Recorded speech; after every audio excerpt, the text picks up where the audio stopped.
Asan yung ano? Meron ako nakita na list eh. Ayan, eto. Basahin ko na lang ha. President also pursued conditional implementation on specific items to ensure funds are utilized effectively, emphasizing that the government must not be merely provisional solution but address long-term issues. Ang problema rito, nag-insert daw si PBBM through Secretary Mina, pinasabi kay Speaker, kay Appropriation Committee, si Chairman, si Saldico, para sabihin kay Speaker Martin na pero kinonfirm niya muna kay Yusek Bersamin. Ganun pa daw karami muna. Ha? Ngayon, nagpa-insert si PBBM ng 100 billion tapos vinito niya yung 194 billion tapos hindi lang yun. Sinigurado niya na mahihirapan siya na kunin yung isiningit niya.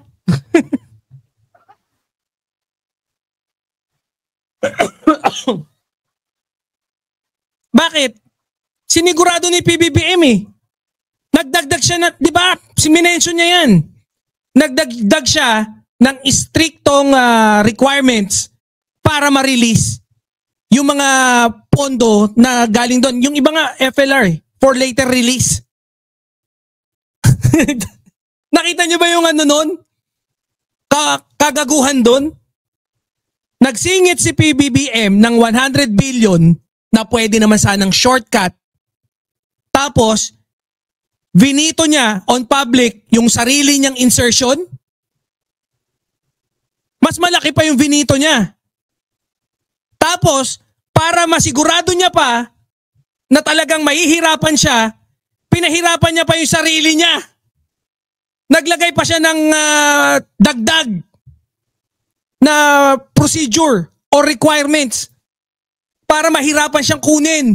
Yung idadagdag niyang 100 po, naloko na! Naloko na! Yun na, dumiretso na sa inidoro yung ano mo, yung naratibo mo.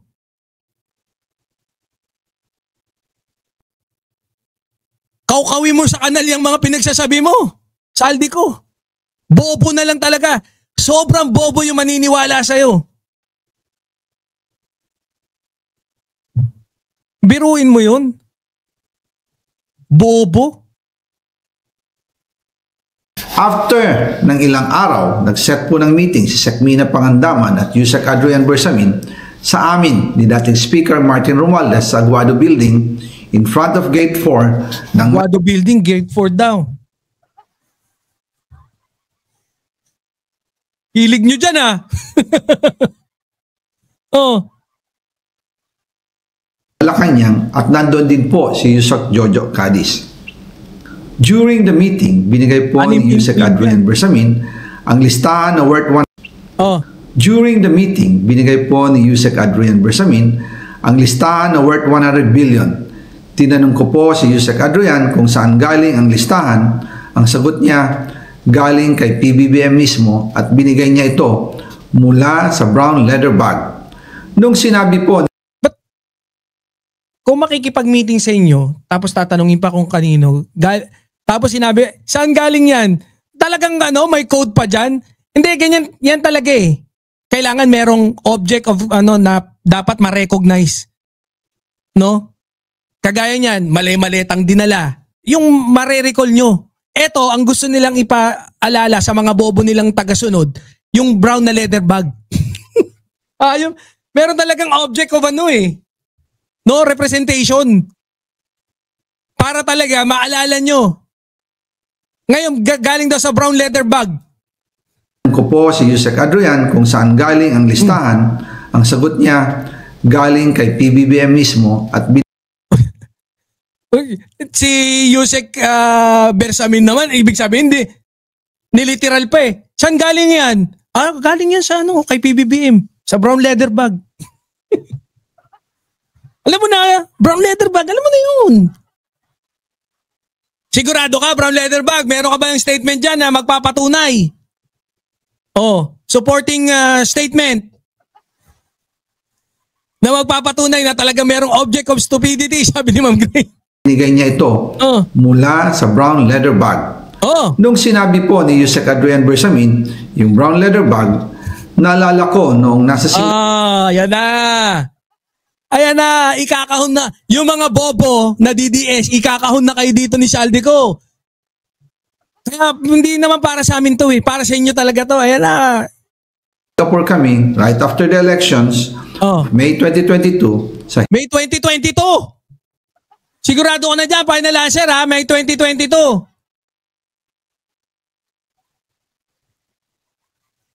May 2022.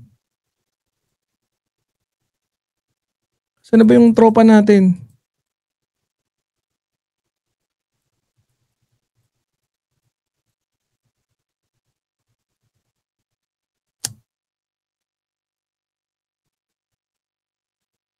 May 2022. Ito sabi ng namin, ng tropa ko, si Kuya Ivan.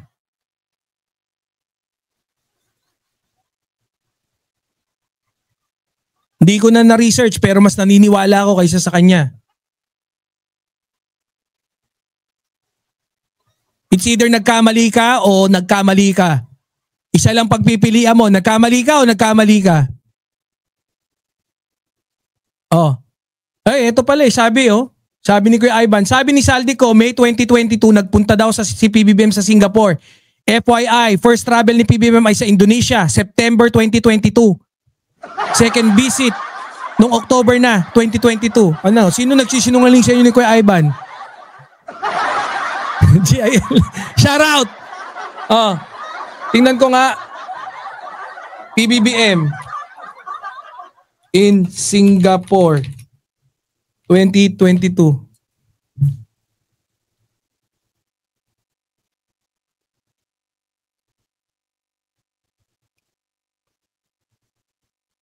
Japan 3 times na, 4 times, 5 times 1 time sa Belgium, sa India, sa Switzerland, country visited sa Pen, Cambodia, Bangkok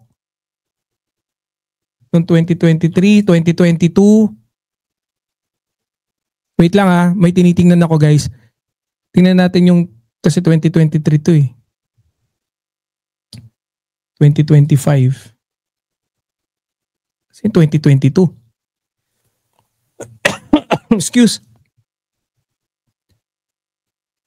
Singapore. Hindi, September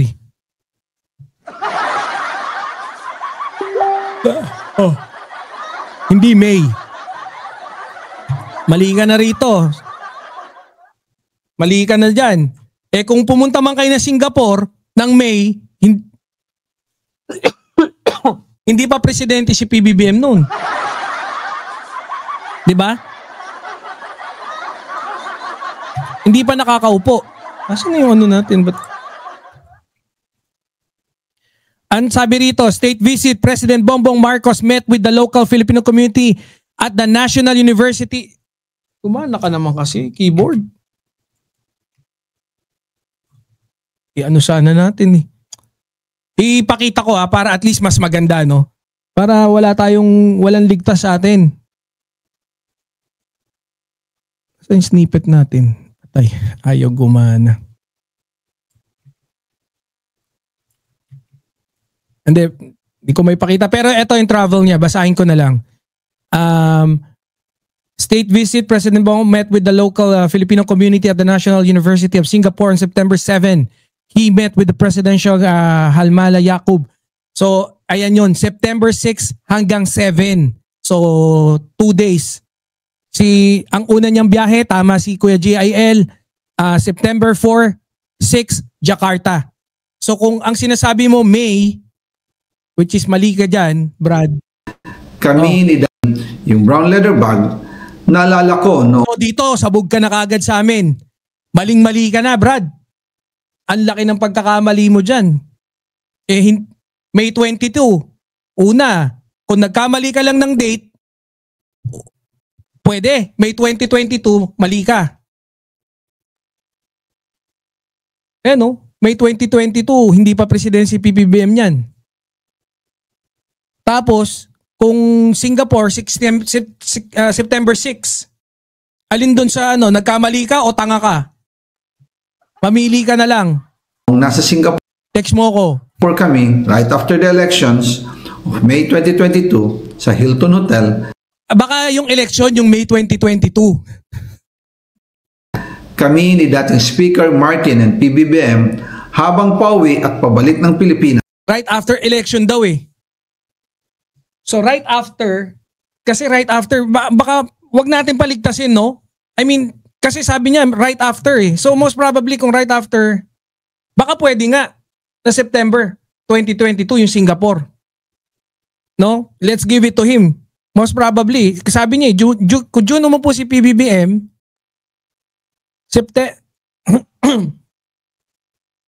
so September, kasi May eh. Baka yung May election yung tinutukoy niya. No? Pwede pa rin. Pwede. So kung September, sige. Election nung May, right after election, pwede. Wala namang problema. Hinabol ng PSG ang brown leather bag at ang sabi ni PBBM, maiwan na lahat, wag lang ang brown leather bag. Kaya naniwala ko na utos talaga ito ng Pangulo. Ito yung pinagtatalunan namin ni Yolo. Hindi naman yung discussion. Kung May 22 nga, yung leather bag. I think it was pertaining, most probably, let's give it to him. Pwedeng butas yun, pero pwede ring hindi. Kasi, ulitin natin Kami ni dating Speaker Martin and PBBM habang pauwi at pabalik ng Pilipinas, hinabol ang leather bag. Nung listahan, ang sagot niya galing kay PBBM mismo at binigyan niya ito mula sa brown leather bag. Nung sinabi po ni Yusek Adrian Bersamin yung brown leather bag, naalala ko noong nasa Singapore kami right after the elections of May 20. Most probably yan eh. Siguro nakikita niya, laging yan ang dala ni PBBM. Or yung mga PSG, may bit-bit dun na brown leather bag and alam niyo, madaling gumawa ng kwento eh.